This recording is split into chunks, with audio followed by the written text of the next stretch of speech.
لیکن آپ نے اپنے بستر سے بلی کو اٹھانا گوارا نہ کیا کہ یہ بھی اللہ کی ایک مخلوق ہے، اس کو بھی سردی لگ سکتی ہے، ٹھنڈی اس کو بھی لگ رہی ہوگی، اس لیے تو وہ لحاف کے اندر آ کر سو گئی۔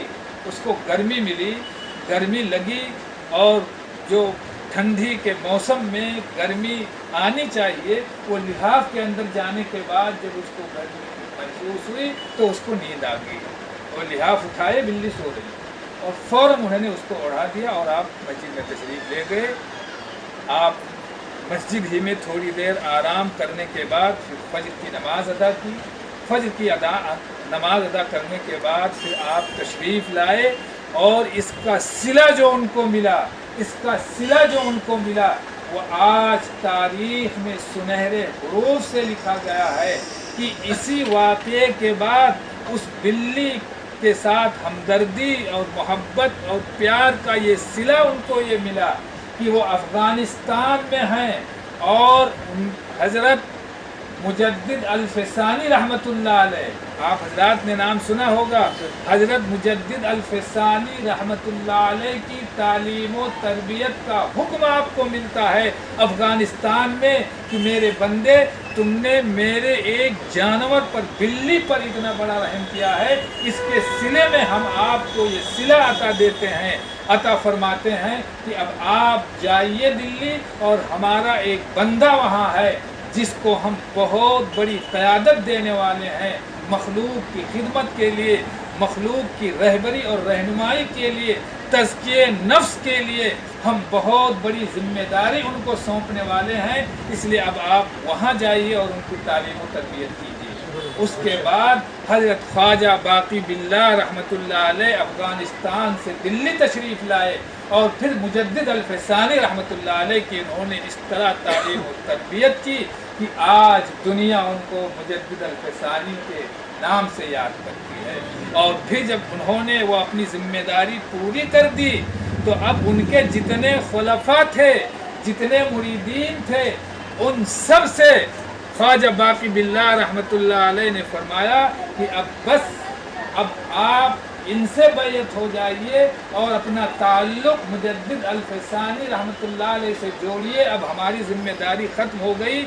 تو لوگوں نے حیرت کے ساتھ یہ عرض کیا کہ حضرت، آپ نے ان کی تعلیم و تربیت کی ہے اور آپ فرما رہے ہیں کہ اب میری ذمہ داری ختم ہو گئی، اب ان کے ہاتھ پر بیعت کیجیے، یہ اس طرح کیسے ہو سکتا ہے؟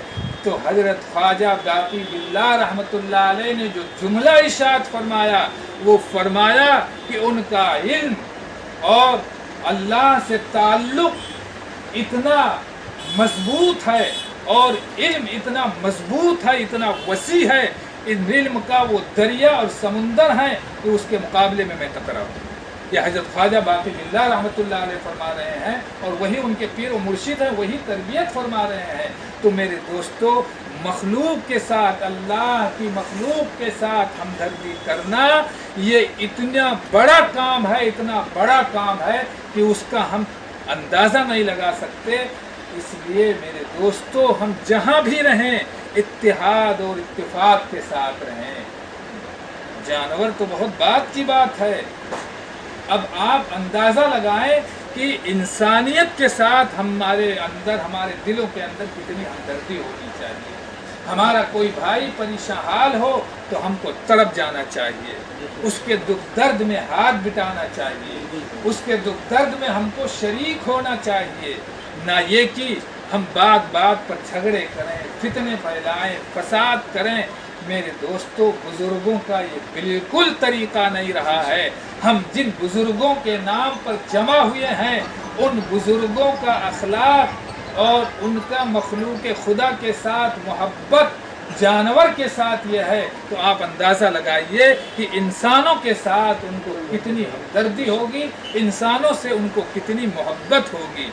آج ہم ذرا سی بات پہ، کوئی بات ایسی ہوتی ہماری سمجھ میں نہیں آیا، کسی نے کوئی بات کہی اور ہم وہ بات کو سمجھ نہ سکے، اور اسی میں ایسا ماحول بن جاتا ہے کہ جھگڑے کی نوبت آ جاتی ہے، اور ایک بھائی مومن اور مسلمان بھائی اپنے بھائی کا خون بہانے کے در پر ہو جاتا ہے۔ یہ بزرگوں کا بالکل طریقہ نہیں ہے.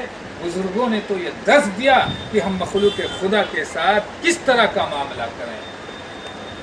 میرے دوستو، میں آپ کو ایک واقعہ سناؤں کہ ہم بڑے ادب اور بڑے احترام کے ساتھ نام لیا کرتے ہیں خواجہ معین الدین چشتی اجمیری رحمۃ اللہ علیہ کا، اور یہ حق ہے ان کا کہ ہم ان کا نام ادب اور احترام کے ساتھ لیں. وہ فاتح ہندوستان ہیں. انہوں نے ہندوستانیوں کے دلوں کے تلوار سے فتح نہیں کیا، بلکہ انہوں نے ہندوستانیوں کے دلوں کو پیار و محبت اور جناب رسول اکرم صلی اللہ علیہ وسلم کے اخلاق و کردار سے فتح کیا ہے. لیکن میرے دوستو، کبھی ہم نے یہ بھی سوچا کہ خواجہ اجمیری رحمۃ اللہ علیہ نے دلوں کو کس طرح فتح کیا تھا؟ تاریخ نگاروں نے لکھا ہے کہ اجمیر کے علاقے کے مہتر آپ حضرات سمجھتے ہوں گے، جن سے زیادہ نچلا طبقہ دنیا میں کسی طبقے کو نہیں سمجھا جاتا، بھنگی جس کو ہم کہتے ہیں. خواجہ اجمیری رحمۃ اللہ علیہ جب اجمیر میں آئے، آج سے کتنا زمانہ گزر گیا، اس وقت جو سنداس ہوتا تھا وہ بہت نواب گھر کا ہوتا تھا یا بہت اچھے خاندان کا، بہت پیسے والا ہوتا تھا، اس کے گھر میں سنداس ہوتا تھا. اور وہ بھی کیسا ہوتا تھا؟ آج کی طرح نہیں ہوتا تھا. سنداس ایسا ہوتا تھا کہ وہ آدمی جاتا تھا، اپنی حاجت پوری کرتا تھا، اور وہ گندگی وہیں پڑی رہتی تھی. وہ مہتر بھنگی آتا تھا، وہ ٹوکرے میں بھرتا تھا اور بھر کر کے اپنے سر کے اوپر اٹھا کر لے جاتا تھا اور کسی گڑھے میں جا کر پھینکتا تھا. تو اس زمانے کے مہتر اب بھنگی خواجہ اجمیری رحمۃ اللہ علیہ کے دسترخوان پر آتے تھے. خواجہ صاحب کے یہاں تو لنگر چلتا تھا، دونوں وقت دسترخوان بچتا تھا اور سینکڑوں ہزاروں کی تعداد میں لوگ آ کر کھانا کھاتے تھے. صرف اس میں کوئی قید نہیں تھی کہ یہ ہندو ہے کہ مسلمان ہے کہ چمار ہے، نہیں، کوئی قید نہیں تھی. آپ کے یہاں تو کھانا پکتا تھا، دسترخوان لگتا تھا، جو بھوکا ہو، جس کا دل چاہے وہ آ کر کھائے. آج تو ہم مسلمان ہیں، ایمان والے ہیں، لیکن ایک بھائی دوسرے بھائی کے ساتھ کھانے کو تیار نہیں ہے.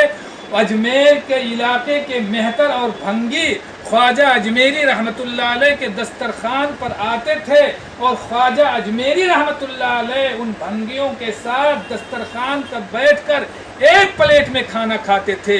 اور وہ بھنگی آتے تھے بھوک مٹانے اور جاتے تھے ایمان قبول کر کے. یہ خواجہ اجمیری رحمۃ اللہ علیہ کا اخلاق تھا. ان کے اخلاق و کردار سے وہ اتنے متاثر ہوتے تھے کہ اتنا بڑا آدمی اور ہم جیسے رذیل اور گھٹیا انسان کے ساتھ ہمارے ساتھ بیٹھ کر ہمارے پلیٹ میں کھانا کھاتا ہے. وہ مسلمان نہیں ہوتے تھے، وہ بھنگی چمار غیر مسلم ہوتے تھے، لیکن وہ سوچتے تھے کہ چلو دسترخوان لگتا ہے، کھانا کھا کے آ جائیں گے. وہ آتے تھے اور جب خواجہ اجمیری رحمۃ اللہ علیہ کا یہ اخلاق اور کردار دیکھتے تھے تو ایمان قبول کر کے جاتے تھے. کہاں ہیں اللہ والوں کا نام لینے والے؟ کہاں اولیاء اللہ کی محبت کے گن گانے والے؟ میرے دوستو، ہم نے کتنے لوگوں کو اپنے سینے سے لگایا ہے.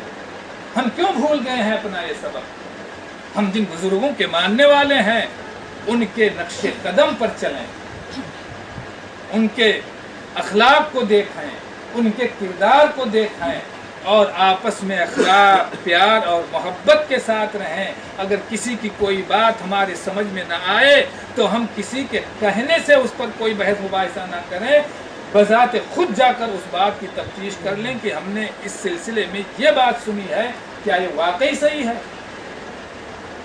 اور اگر یہ چیز نہیں ہوتی ہے تو یہی فتنے کا ذریعہ بنتا ہے. آپ کو میں بتاؤں کہ حضرات صحابہ کرام کے درمیان جو جنگیں ہوئیں یہ انہیں منافقین کی ریشہ دوانیوں کی وجہ سے ہوئی. منافقین نے ادھر آ کے کچھ کہا، ادھر آ کے کچھ کہا، اور آپس میں جنگیں ہو گئیں، تلواریں نکل پڑیں. اس لیے میرے دوستو، ہمیں تو بہت سوجھ بوجھ سے کام لینا ہے. ہمیں ایک دوسرے سے بہت پیار اور محبت کے ساتھ زندگی گزارنی ہے۔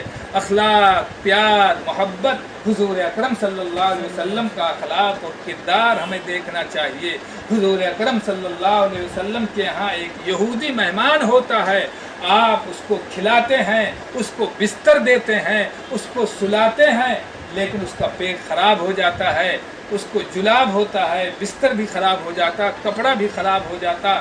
اب وہ سویرے تڑکے ایک دم ابھی اجالا نہیں ہوا اور وہ ڈر اور خوف کی وجہ سے بھاگ جاتا ہے کہ کہیں ناراض نہ ہو جائیں، کچھ بولیں نہ، ہم پر غصہ نہ ہو، ہم کو مار پیٹ نہ پڑے، اس لیے وہ بستر چھوڑ کے بھاگ جاتا ہے۔ اب حضور اکرم صلی اللہ علیہ وسلم جب پہنچتے ہیں، جب اس کو بستر پر نہیں پاتے تو آپ کو بہت دکھ ہوتا ہے کہ ہمارا مہمان کہاں چلا گیا۔ وہ یہودی ہے، مسلمان نہیں ہے، لیکن آپ کو مخلوق سے کتنی محبت ہے۔ آپ اس بستر کو اٹھاتے ہیں، تالاب پر لے کر جاتے ہیں اور سیدنا محمد رسول اللہ صلی اللہ علیہ وسلم اپنے ہاتھ سے اس بستر کو دھوتے ہیں، اس گندگی کو صاف کرتے ہیں۔ صحابہ کرام رضوان اللہ تعالی علیہم اجمعین جو حضور کے اشاروں پر اپنی گردنیں کٹانے والے، لیکن آپ نے کسی صحابی کو حکم نہیں دیا، آپ خود اس بستر کو لے کر جاتے ہیں، تالاب پہ صاف کرتے ہیں، تالاب میں اس بستر کو دھلتے ہیں۔ وہ یہودی کسی طرح گزرتا ہوا اس تالاب کے کنارے سے گزرا تو دیکھا کہ میں جس کے ہاں مہمان تھا وہی تو اس بستر کو دھو رہے ہیں جس بستر میں میں نے گندگی کی تھی، جلاب ہو گیا تھا، وہ بستر گندا ہو گیا تھا۔